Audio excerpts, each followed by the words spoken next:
നമോ ഭഗവതേ വാസുദേവായ.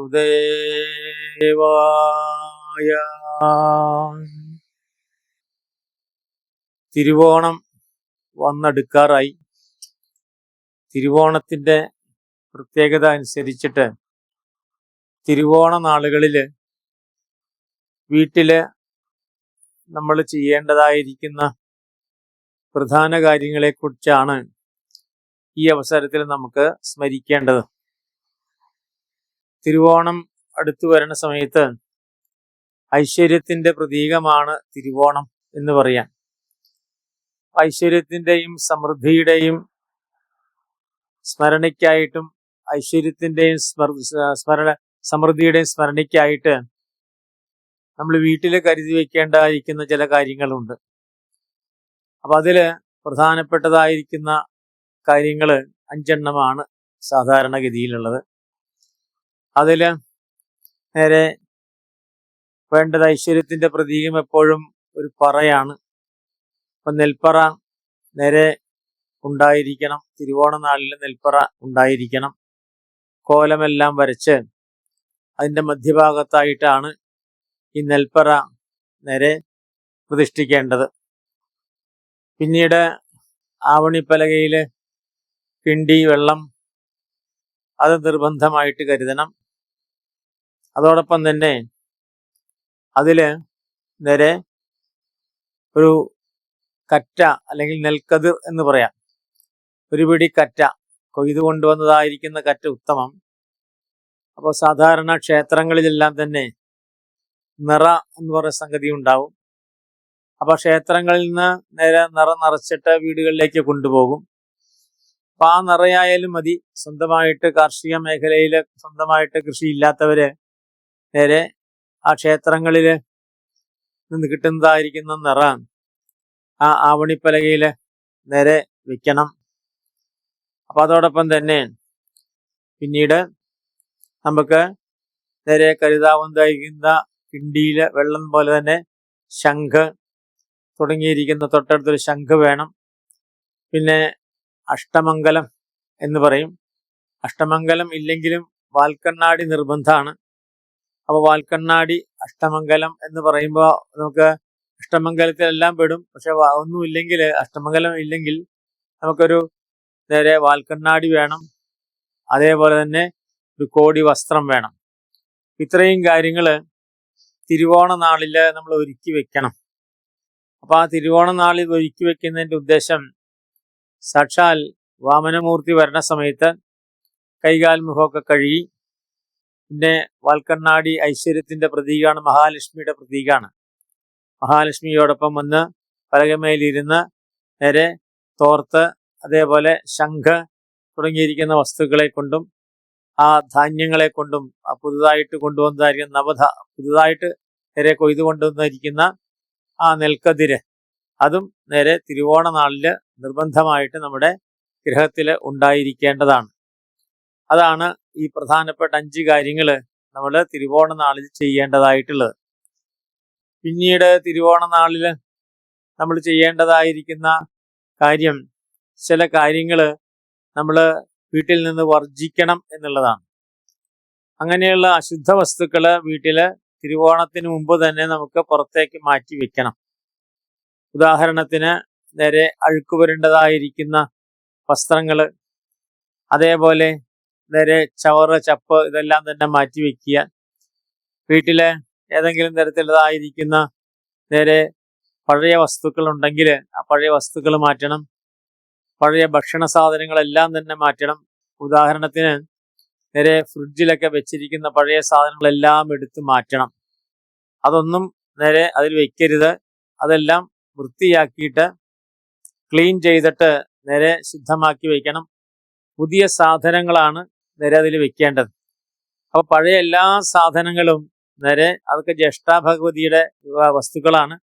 അതൊന്നും തന്നെ നമ്മൾ വീട്ടിൽ വെക്കാനുള്ള പാടുള്ളതല്ല.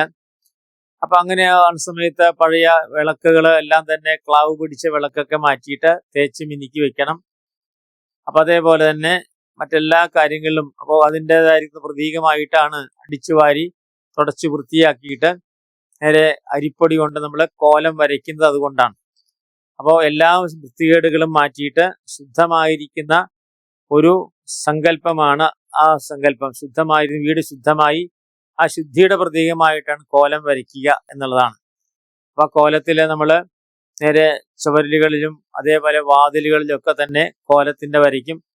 കൈപ്പത്തികളൊക്കെ തന്നെ മാവ് മുക്കിയിട്ട് നേരെ അണിയും. നമ്മൾ അണിയുന്നത് നേരെ ഇവിടുത്തെ എല്ലാ മൂഷേട്ടകളും പോയി, എല്ലാ ജ്യേഷ്ഠാഭഗവതിയും പോയി ഞങ്ങള് നേരെ പരിശുദ്ധരായിട്ട് തീർന്നു എന്ന് അറിയിക്കുന്നതിന് വേണ്ടിയാണ് അപ്രകാരത്തില് പഴയ വസ്തുക്കൾ മാറ്റിയിട്ട് പിന്നീട് നേരെ പ്രധാനപ്പെട്ട 5 വസ്തുക്കൾ നമ്മൾ നേരെ കരുതുന്നത്.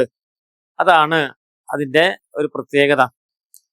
പിന്നീട് തിരുവോണ നാളില് സാധാരണഗതിക്ക് തിരുവോണത്തെ പോലെ തന്നെ പ്രധാനപ്പെട്ടതാണ് ഉത്രാടം നാള് എന്ന് പറയാം.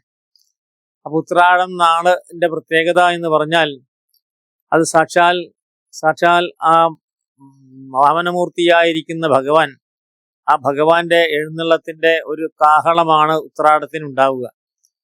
അപ്പൊ അതുകൊണ്ടാണ് ഉത്രാടം നാളില് നേരെ ആ സാക്ഷാൽ വാമനമൂർത്തി വരുന്നു എന്നറിയിക്കാനുള്ളതായിരിക്കുന്ന കാഹളധ്വനി മുഴങ്ങുന്നതാണ് ഈ ഉത്രാടം നാളിന്റെ പ്രത്യേകത. പ്രത്യേകിച്ച് നേരെ ഉത്രാടത്തിന് നേരെ ഉള്ളതായിരിക്കുന്ന ഒരു പ്രത്യേകത, എല്ലാ വസ്തുക്കളും ഒരുക്കി വെക്കണം. അതാണ് ഉത്രാടം നാളിന്റെ പ്രത്യേകത. അപ്പോൾ അതുകൊണ്ട് എല്ലാ ഒരുക്കങ്ങളും പൂർത്തിയാക്കുന്ന ആ ഒരു ദിവസം ആണ് ഉത്രാടം എന്ന് പറയുന്നത്. അതുകൊണ്ടാണ് നേരെ ഉത്രാടപ്പാച്ചിൽ എന്ന് പറയും. മലബാർ ഭാഗത്തും എല്ലാം തന്നെ പഴയ കാലത്ത് ഉത്രാടപ്പാച്ചിൽ എന്നാണ് പറയുന്നത്. ഉത്രാടത്തിൻ്റെ അന്ന് എല്ലാം ഒരുക്കി വെച്ചിരിക്കണം. കാരണം നേരെ അതിരാവിലെ തന്നെ, അതായത് സൂര്യോദയത്തിന് മുമ്പ് വരുണോദയത്തിന് മുമ്പും അർദ്ധരാത്രി കഴിഞ്ഞ് ഏതാണ്ട് 3 മണിയാകുമ്പോൾ ബ്രഹ്മമുഹൂർത്തത്തില് നേരെ സാക്ഷാൽ ആ വാമനമൂർത്തി എഴുന്നള്ളുകയായി. അതുകൊണ്ട് വാമനമൂർത്തി എഴുന്നള്ളതിന്റെ തൊട്ട് മുമ്പുള്ള ദിവസമാണ് ആ ഉത്രാടം നാള്. അതാണ് ഉത്രാടത്തിന്റെ പ്രാധാന്യം. അപ്പൊ അതേപോലെ തന്നെ നേരെ ആ ഉത്രാടം നാളില് എല്ലാവരെയും നേരെ എല്ലാ ഒരുക്കങ്ങളും പൂർത്തിയാക്കി എന്ന് കാണിക്കാൻ വേണ്ടിയിട്ടാണ് ഈ പാച്ചിൽ. അങ്ങോട്ടും ഇങ്ങോട്ടും ഓടി ഏതെങ്കിലും ഒരു വസ്തു കുറഞ്ഞോ ആ ഒരു വസ്തു ലഭ്യമല്ലെങ്കിൽ അതുകൊണ്ട് എത്തിക്കുക. ഇതെല്ലാം ഉത്രാടപ്പാച്ചിൽ എന്ന് പറയുന്നതായിരിക്കുന്ന ആ ഒരു സംഗതിയുടെ പ്രത്യേകതയായിട്ടാണ് പറയുക. അതാണ് ഉത്രാടത്തിന്റെ പ്രാധാന്യം. അപ്പോൾ സാക്ഷാൽ ആ വാമനമൂർത്തി ഇതാ എഴുന്നള്ളുന്നു എന്ന് കാഹളം മുഴക്കുന്നതാണ് ഉത്രാട ദിവസം. അതാണ് നേരെ കാഹളധ്വനിയാണ് മുഴക്കുക എന്നാണ് പറയുന്നത്. കാഹളധ്വനി മുഴക്കുന്നു. അപ്പൊ അങ്ങനെ കാഹളധ്വനി മുഴക്കിയിട്ട് ശംഖനാദം വേണമെങ്കിൽ മുഴക്കാം, അല്ലെങ്കിൽ നേരെ ആ ആർപ്പ് വിളിക്കാം. അപ്പോൾ സാധാരണഗതിക്ക് ഉത്രാടത്തില് വൈകുന്നേരം ആർപ്പ് വിളികൾ മുഴങ്ങും. ആർപ്പ് വിളികൾ മുഴക്കുന്നത് എന്താണ്? ആർപ്പ് വിളികളെ ശംഖനാദത്തിന് പകരമായിട്ട് നേരെ ആർപ്പ് വിളിച്ചിട്ട് നേരെ എഴുന്നള്ളിക്കുന്ന ഭാവമാണ്. അപ്പൊ സന്ധ്യാസമയത്ത് ആർപ്പ് വിളിക്കും. ഇതൊക്കെയാണ് ഉത്രാടത്തിന് ഉള്ളതായിരിക്കുന്ന ഒരുക്കങ്ങൾ. അപ്പോൾ ആ വരുന്നതിന് മുമ്പ് സാക്ഷാൽ ആ ദേവാദിദേവനായിരിക്കുന്ന വാമനമൂർത്തി വരുന്നതിന് മുമ്പായിട്ട് നേരെ എല്ലാവരെയും അറിയിക്കണം എന്നുള്ളതാണ് ഉത്രാടത്തിന്റെ. അപ്പൊ അതാണ് ശംഖനാദം മുഴക്കുമ്പോഴാണ് എല്ലാവരും അറിയുക. അപ്പൊ ഒരു കേളികൊട്ട് എന്ന പോലെ, കഥകളിക്ക് കേളികൊട്ടെന്നത് പോലെ ആ തിരുവോണത്തെ വരവേൽക്കാനായിട്ട് തലേ ദിവസം വൈകുന്നേരം സന്ധ്യാസമയത്താണ് ഈ ആർപ്പ് വിളികളൊക്കെ മുഴങ്ങുക. പഴയ കാലത്തെ ഗ്രാമങ്ങളിലൊക്കെ തന്നെ ഈ ആർപ്പ് വിളി നേരെ സ്വാഭാവികമാണ്. അപ്പൊ അങ്ങനെ ആർപ്പ് വിളിക്ക് നേരെ പോണ സമയത്ത് എല്ലായിടത്തും സാക്ഷാൽ മഹാബലിയുടെ അനുഗ്രഹിക്കാനായിട്ട് സാക്ഷാൽ വാമനമൂർത്തി വന്നു എന്ന് പറഞ്ഞ് നേരെ ഇങ്ങനെ ശംഖനാദത്തിന് പകരമായിരിക്കുന്ന ആർപ്പ് വിളികള് നേരെ മുഴങ്ങിക്കൊണ്ടിരിക്കും. അതാണ് ഉത്രാടം നാളിന്റെ പ്രത്യേകത. ഉത്രാടം നാള് നേരെ തൊട്ട് മുമ്പുള്ള ദിവസമാണ്. ഏതൊരു കാര്യവും നേരെ നടക്കുന്നതിന് മുമ്പായിട്ട് അതിന്റെ തൊട്ട് മുമ്പുള്ള മുഹൂർത്തമാണ് ഏറ്റവും പ്രധാനം എന്നാണ് പറയാം. അത് എല്ലാ കാര്യങ്ങൾക്കും അപ്രകാരമാണ്. അപ്പൊ അതുകൊണ്ടാണ് നേരെ ഭഗവാൻ വരുന്നതിന്റെ തൊട്ട് മുമ്പുള്ളതായിരിക്കുന്ന മുഹൂർത്തമാണ് ഉത്രാടം എന്ന് പറയും. അതിന് നേരെ പൗരാണികമായിരിക്കുന്ന കഥ പറയുമ്പോൾ നേരെ വാമനമൂർത്തി നേരെ അവതരിക്കുന്നു. വാമനമൂർത്തി അവതരിച്ചത് നേരെ ആ സാക്ഷാൽ ശ്രാവണ മാസത്തിലെ ആ ദ്വാദശി തിഥിയാണ്. ആ ദ്വാദശി തിഥിയെ വിജയദ്വാദശി എന്നാണ് പറയുക. അപ്പൊ ശ്രാവണ മാസത്തിലെ വെളുത്ത പക്ഷത്തിലെ ആ ദ്വാദശി തിഥിക്ക് വിജയദ്വാദശിയാണ്. അന്ന് തിരുവോണ നക്ഷത്രവും കൂടി ആണ് വന്നു വരിക.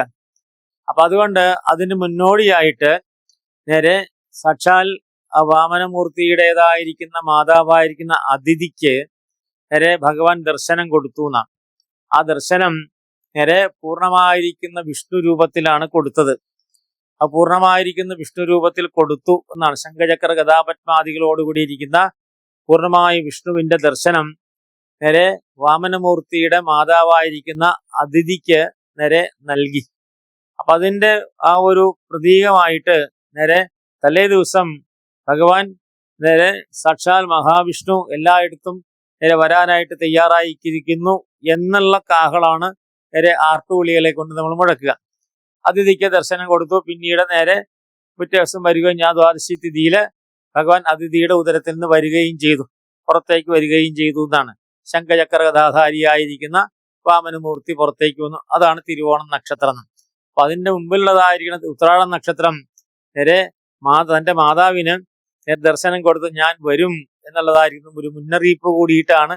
ആ മുന്നറിയിപ്പാണ് നേരെ സാധാരണ ജനങ്ങള് ആർപ്പുവിളികളോടെ ഭഗവാൻ മുന്നറിയിപ്പ് തരുന്നു. അത് നമ്മള് നേരെ ആർപ്പുവിളികളോട് കൂടിയിട്ട് നേരെ സ്വാഗതം ചെയ്യുന്നു. അതാണ് ഉത്രാടം നാളിൻ്റെതായിരിക്കുന്ന പ്രത്യേകത. അതുകൊണ്ടാണ് ആ ഉത്രാടം നാളില് നേരെ ഇതെല്ലാം കാര്യങ്ങൾ ഒരുക്കി വെക്കുക, പഴയ കാര്യങ്ങൾ മാറ്റുക, എല്ലാം ഒരുക്കി വെച്ചിട്ട് ആർപ്പുവിളികൾ നടത്താനുള്ളതായിരിക്കുന്ന പ്രധാനപ്പെട്ടതായിരിക്കുന്ന കാരണം.